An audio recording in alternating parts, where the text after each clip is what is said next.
the honorary president of the ROC, spoke about the politicization of Thomas Bach. I feel bad for Thomas Bach, head of the International Olympic Committee, who switched from sports to politics.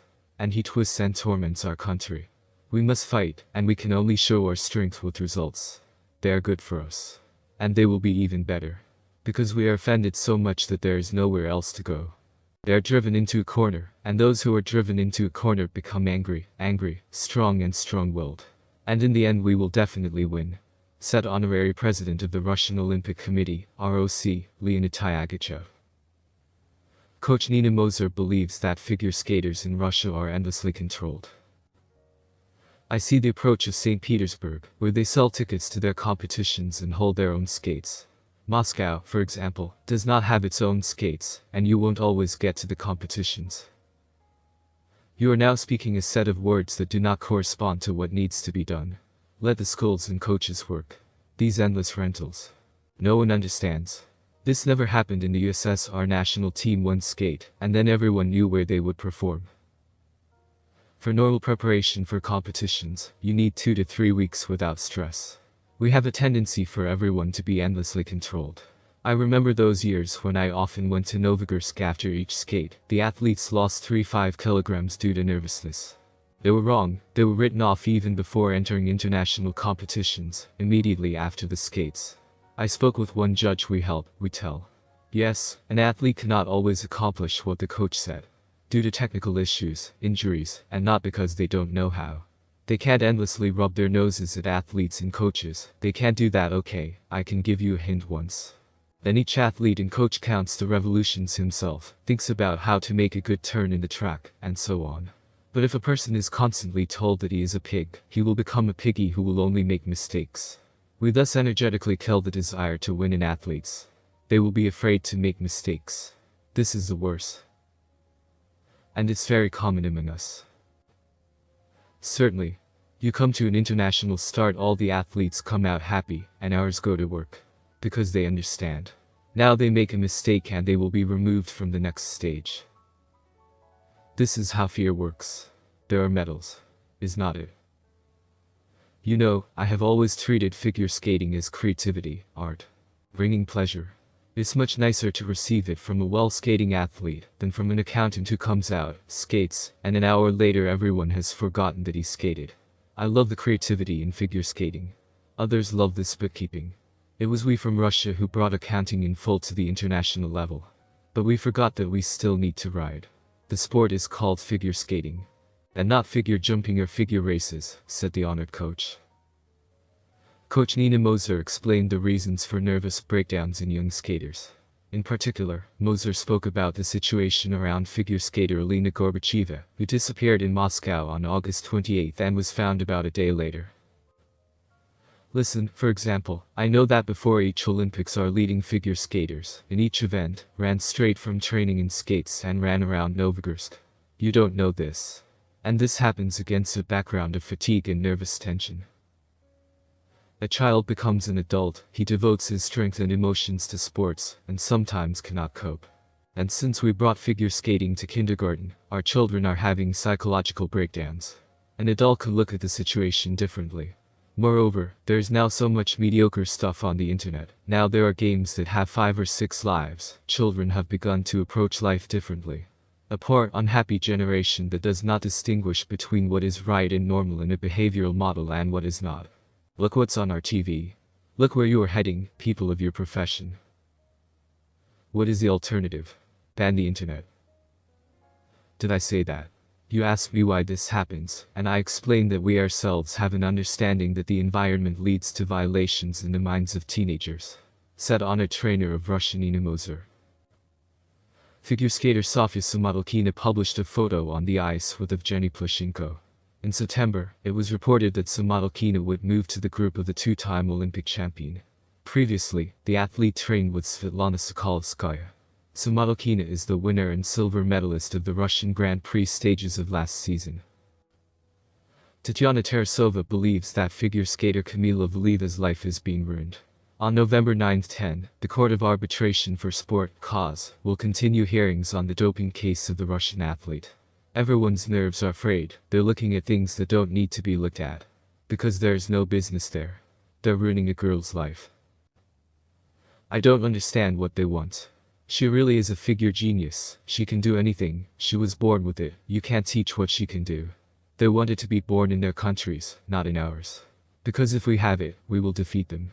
Always. The press service of Channel 1 quotes Tarasova. From September 26 to 28 in Lausanne, the Court of Arbitration for Sport (CAS) heard the case of Russian figure skater Kamila Valieva. There was not enough time. The hearings were extended until November. This story has no end. But whatever the court decides, there is nowhere to go further. CAS has the last word. How is it that the Court of Arbitration for Sport has become the most powerful body in sport? This text was first published in December 2020 before the CAS meeting on the Russia versus WADA dispute, but is still relevant now. The idea to create a separate court came to the IOC in the early 1980s. The main reason was the abundance of trials and scandals in sports, but there was no independent body that would finally resolve disputes. Another motive is the need for a specialized body capable of resolving international disputes and acting flexibly, quickly and inexpensively. In 1981, the IOC was headed by Juan Antonio Samaranch. A year later, at his instigation, a working group on the court was created. It was headed by Kevin Bay, a member of the IOC and an employee of the UN International Court of Justice. In 1984, a new body appeared in world sports, the Court of Arbitration for Sport. Bay became its president, and Gilbert Schwarb became its secretary general. Initially, the CAS consisted of 60 members. 15 people each were chosen by the IOC, international federations, national Olympic committees and the IOC president personally. The costs of the trial were borne entirely by the IOC. Moreover, the consideration of cases itself was free, with the exception of financial disputes, in which the parties shared all costs among themselves. The annual budget of the CAS was determined by President Bay, and the code and rules could only be changed during the IOC session, and only after a request from the IOC Executive Board. Thus, CAS was actually a subsidiary of the IOC. There was no talk of independence. In the early years, the legal process for any case looked like this. 1. The plaintiff submitted a petition to the court. It was considered by a commission, which determined whether the claim was acceptable, and then either accepted or rejected it. 2. If the claim was accepted, then CAS tried to persuade the parties to reconcile before the process. Moreover, even the president of CAS could make the decision on reconciliation. 3. If reconciliation did not occur, the arbitrators began to consider the case and made a decision. The procedure for appealing a decision of any sports body, which is familiar in our time, appeared in CAS only in 1991. The International Equestrian Federation was the first to take advantage of the innovation, after which many athletes and federations began to express disagreement with the decisions and file appeals with CAS. Because of this, the workload on arbitrators has increased significantly. If until 1991, most cases in CAS concerned changes of citizenship, advertising contracts, sponsorship and TV rights, then appeals on doping cases began to be filed in court. It became obvious that the body needed to be reorganized. In 1992, writer Elmer Gundel appealed to CAS the decision of the International Equestrian Federation, FEI, to disqualify him for 3 months, and impose a fine for doping found on his horse. CAS partially exonerated Gundel, reducing the suspension to 1 month, but the athlete was still dissatisfied, and filed an appeal against the CAS decision to the Swiss Federal Court. Gundel pointed out that the CAS was not impartial and independent in its handling of the case. The Swiss tribunal rejected the appeal and recognized the CAS as a full-fledged arbitral tribunal.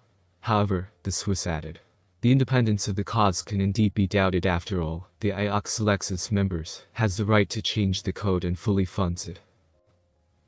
The decision in the Gundel case, and even more so the remark of the Swiss, led to the reform of CAS. The code was revised so that the organization could distance itself as much as possible from the IOC, and no longer depend on it.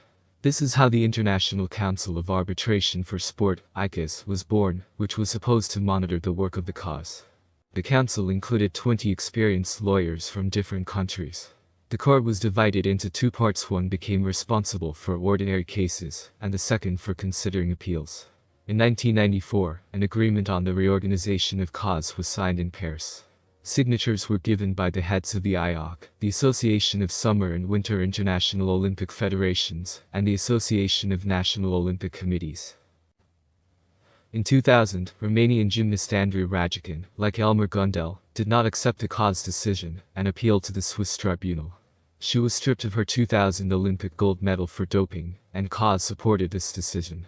The Swiss Federal Court again rejected the appeal, but did not consider the issue of the independence of CAS and ICAS.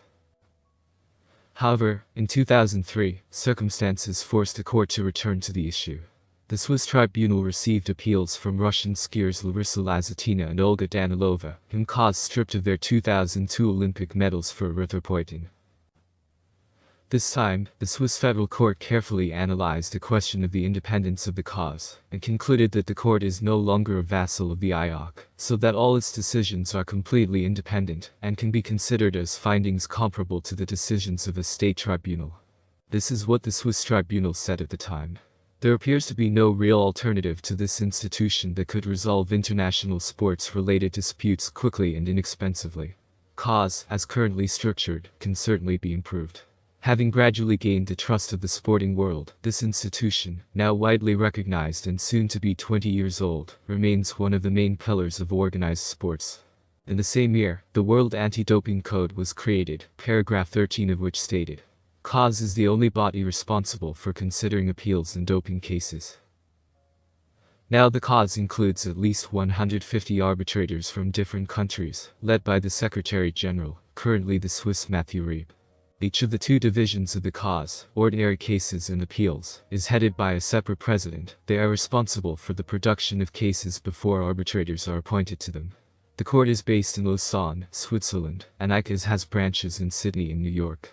The current president is Australian John Coates. The CAS budget is formed in equal shares by the IOC, federations and the Association of National Olympic Committees. The full pool of arbitrators for the court is determined by ICAS, and each arbitrator is selected for a 4-year, renewable term. ICAS must use persons of legal training and recognize competence in relation to sport as arbitrators. CAS arbitrators are appointed at the proposal of the IOC, international federations and NOCs of different countries. ICAS also appoints arbitrators for the purpose of protecting the interests of athletes, as well as arbitrators selected from individuals independent of sports organizations. Each arbitrator signs a statement that he will perform his functions with complete objectivity and independence. Arbitrators are not tied to a specific division of CAS, and can sit on panels for both ordinary cases and appeals. CAS panels consist of either one arbitrator or 3, there were 3 in the Valieva hearings. All arbitrators are required to maintain confidentiality, and may not disclose any information relating to the parties, the dispute or the proceeding itself. If the case is considered by 3 arbitrators, then one of them is chosen by the plaintiff, the second by the defendant, and the third is appointed by the CAS itself. CAS also sends visiting teams to every major international competition, the Olympic Games and some football tournaments. The CAS decision can be challenged in the Swiss Federal Court, but only if the arbitrators violated the code or other procedural rules during the hearing. But this has never happened before. What will the court decide in Camila's case?